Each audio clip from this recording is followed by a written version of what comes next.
This is from the chapter called Dreamschool from my book Jack in Dreamschool.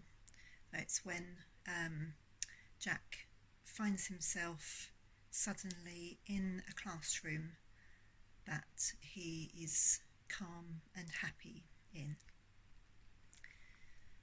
Jack looked around again, taking everything in.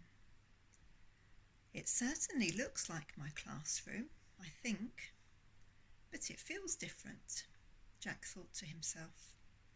He noticed again how calm he was feeling, with none of the racing thoughts and heartbeat that usually followed him through his days at school. What is different then?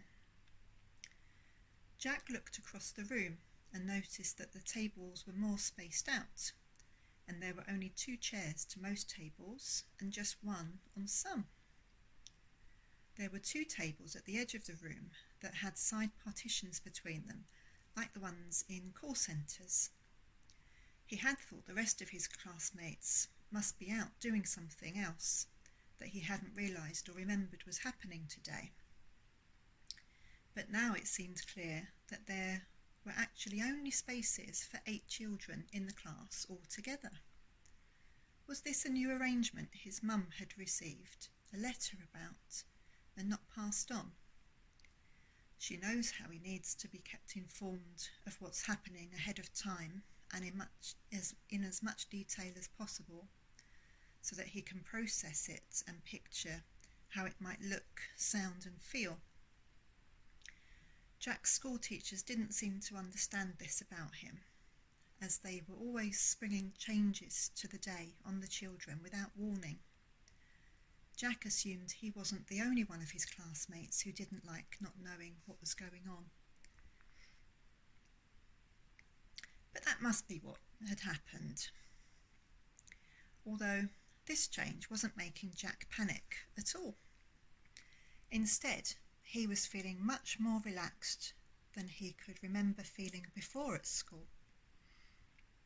He had already noticed that Mr. Brown seemed to be in a very good mood, and none of the teachers were giving him annoyed glances or telling him to stop doing something he hadn't even realised he was doing.